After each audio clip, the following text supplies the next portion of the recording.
Hello student, आज की इस वीडियो में चैप्टर 5 क्लास 8 साइंस के कोल एंड पेट्रोलियम के बारे में एक्सप्लेनेशन एक्सरसाइज समझाई गई है। उम्मीद करता हूँ आप लोग पूरी वीडियो जरूर देखोगे और चैनल को सब्सक्राइब जरूर करोगे। वीडियो स्टार्ट करते हैं चैप्टर 5 जिसका नाम है कोल एंड पेट्रोलियम। आज की इस वीडियो में आप लोग कोल एंड पेट्रोलियम के बारे में एक्सप्लेनेशन एक्सरसाइज समझने जा रहे हैं। तो क्वेश्चन नंबर 1 में पूछा गया, इसको समझते हुए चलते हैं एक एक करके। Question number 1, what are the advantages of using CNG as well as LPG as fuels. तो सीएनजी और एलपीजी को एज फ्यूल्स के तौर पे हम लोग यूज करते हैं, इसके एडवांटेजेस को आप लोगों को लिखना है। The advantages of using CNG and LPG fuels are as below. तो कौन कौन से इसके एडवांटेजेस होते हैं। सबसे पहला advantages, they are use as non polluting, मतलब बिल्कुल पोल्यूशन इससे नहीं होता। Non polluting fuels to transport vehicles, तो जो वाहन आप लोग चलाते हो, जो वाहन आप लोगों ने देखे होंगे जो सड़क पर चलते हुए दिखाई देते हैं, उसमें बेसिकली क्या लगा होता है, सीएनजी लगा होता है।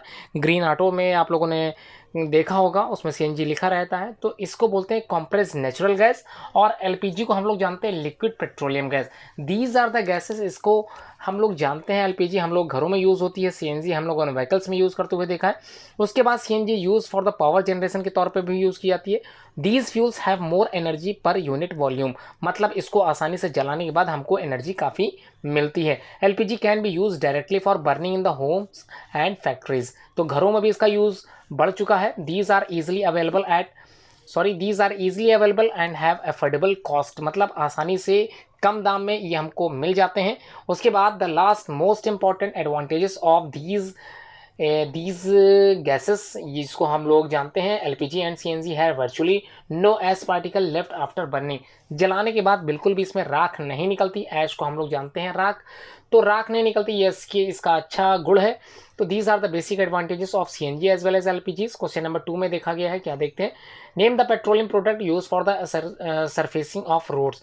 तो सरफेसिंग ऑफ रोड्स के तौर पर हम लोग किस पेट्रोलियम का यूज़ करते हैं, इसको आपको लिखना है। तो bitumen is the most common petroleum product use for surfacing of roads. ठीक है, सरफेसिंग ऑफ रोड्स को जो जिसमें यूज़ किया जाता है उसका नाम है बिटुमिनस या बिटुमिन। एक तरह का आप लोग समझ सकते हैं, जैसे चारकोल वगैरह आप लोगों ने पढ़ा था उसी तरह बिल्कुल ये है। Question number 3, describe how coal is form and describe how coal is formed from dead vegetations what is the process called, कौन सी प्रोसेस कहलाएगी। जैसे कि हम लोग जानते हैं about 300 million years ago the earth had dense forest. हम लोग की जो अर्थ थी वो फॉरेस्ट से फुल ऑफ फॉरेस्ट भरी हुई थी in low lying wetland areas due to natural processes like flooding. These forest got buried under the soil. और क्या हुआ, फ्लडिंग के बाद, फ्लडिंग मतलब हो गया यहाँ पर बाढ़ आ जाना, है ना, पानी जो है जल स्तर जो है अधिकांश बढ़ जाना, जिसकी वजह से कई तरह के पेड़ पौधे नष्ट हो गए थे और क्या हो गए थे, और वो जमीन के अंदर धंस चुके थे into the soil. As more soil deposited over them they were compressed. और उनके ऊपर ज़्यादा से ज़्यादा जो मिट्टी थी वो दब चुकी थी, जिसकी वजह से उनके अंदर कंप्रेशन पावर ज़्यादा बढ़ चुकी थी और उसका टेम्परेचर ऑल्सो इंक्रीज कर चुका था। Rose as they sank deeper and deeper, और नीचे धंसते चले गए और नीचे धंसते चले गए। उसके बाद under high pressure and high temperature dead plants got slowly converted into coal। ठीक है, a coal या फिर as coal contains mainly carbon, the slow process of conversion of dead vegetation into coal is called carbonization। ठीक है, sorry, carbonisation को बोलते हैं। तो carbonisation is the process by which हम लोग क्या प्राप्त कर रहे हैं, कार्बन को प्राप्त कर रहे हैं। कार्बन मतलब यहाँ पर कोल की बात की जा रही है। ये था क्वेश्चन नंबर 3 का सोल्यूशन। आप लोग क्वेश्चन नंबर 4 समझ लिया। क्वेश्चन नंबर 4 के एक में आप लोग को लिखना है फॉसिल फ्यूल्स क्या होते हैं और क्या होते हैं। तो जैसा कि हम लोग जानते हैं फॉसिल फ्यूल्स मतलब नेचुरल गैस को और coal petroleum, these are the common fossil fuels जो हम लोगों को आसानी से मिलते हैं आज, और एक समय आने के बाद ये नष्ट हो जाएंगे। सेकंड है बी है फोर्थ का, process of separation of different constitution from petroleum is called, इसको बोलते हैं रिफाइनिंग प्रोसेस। तो रिफाइनिंग की वजह से ही हम लोग को पेट्रोलियम आसानी से मिल पाता है। Least pollution fuel of for vehicles क्या है, अभी आप लोगों ने पढ़ा था सीएनजी।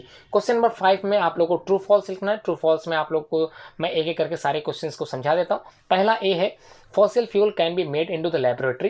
क्या फॉसिल फ्यूल्स को आप लोग लेबोरेटरी में बना पाएंगे, लैब में बना पाएंगे? बिल्कुल नहीं। फॉसिल फ्यूल्स नेचुरली होते हैं। नेचुरली जो है कई साल पहले 300 अभी आप लोगों ने पढ़ा था, कई साल पहले बन चुके थे, अभी इनका बनना स्वाभाविक नहीं है। CNG is more polluting fuel than petrol, बिल्कुल फॉल्स है। अभी आप लोगों ने पढ़ा था CNG as well as LPG both are क्या है, बेस्ट फ्यूल होते हैं, जबकि बिल्कुल भी नॉन पॉल्यूटिंग होते हैं, जब अभी आप लोगों ने पढ़ा था। सी में है Coke is almost pure form of carbon, बिल्कुल सही है, कोक जो होता है वो almost pure form of carbon का ही होता है। कोल तार is a mixture of various substances, तो कोल तार बनाने के लिए कई तरह के कार्बन का मिक्सचर यूज किया जाता है, जिसके तौर पे बिल्कुल ये बात सही कही गई है, तो ट्रू है।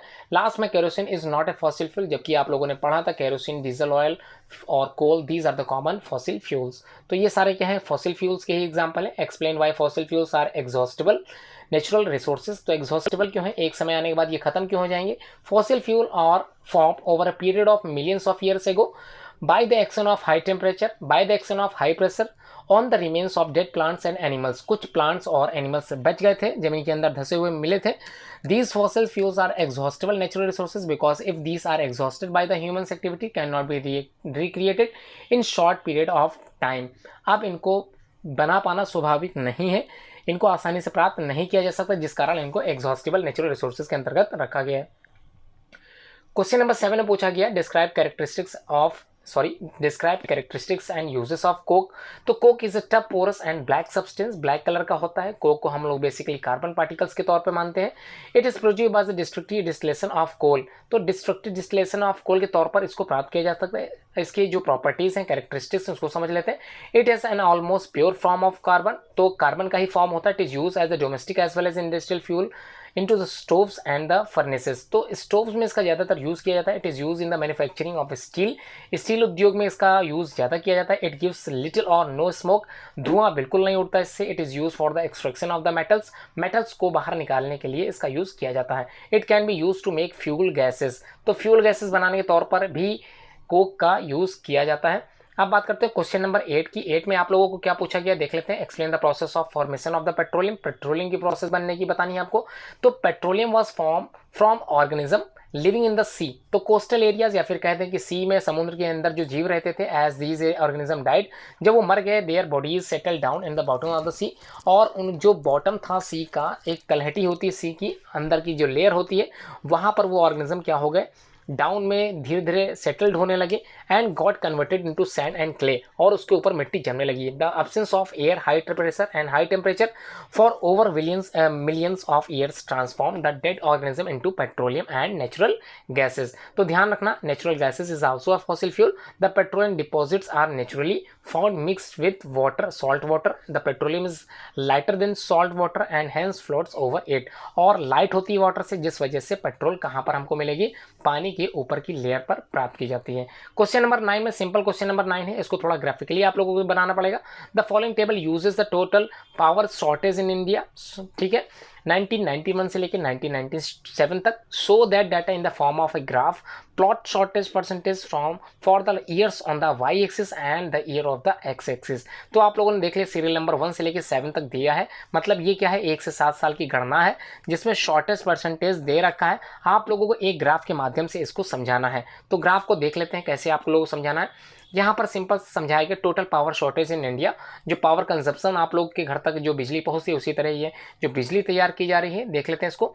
यहाँ पर आप लोगों ने देख लिया होगा 91, 92, 93, 94, ये आप लोगों को दिख रहा होगा 1 2 3 4 5 6 7 ईयर्स का डेटा है। उसमें जो परसेंटेज आप लोगों को दे रखा है वो ये है। तो सबसे हाईयर परसेंटेज जो गया था वह 12, वो कौन सी ईयर में गया था, 1997। तो यही आप लोगों को क्वेश्चन से देख के क्या बनाना है, पूरा समझा देना है। उसके बाद आप लोगों को एक डेटा तैयार करना है, जिसमें ये परसेंटेज रेशियो आसानी से आप लोगों को समझ में आ जाए, ठीक है। तो ये क्लियर होगा आप लोगों को। अब आप लोगों को ये वीडियो पूरी समझ में आ गई होगी, तो वीडियो को लाइक शेयर कमेंट करना बिल्कुल ना भूलें। अगर वीडियो तक आप लोगों ने अभी तक ये चैनल सब्सक्राइब ना किया हो, तो चैनल को सब्सक्राइब जरूर कर लें। चैनल को सब्सक्राइब करने के बाद बेल आइकन प्रेस करना बिल्कुल ना भूलें।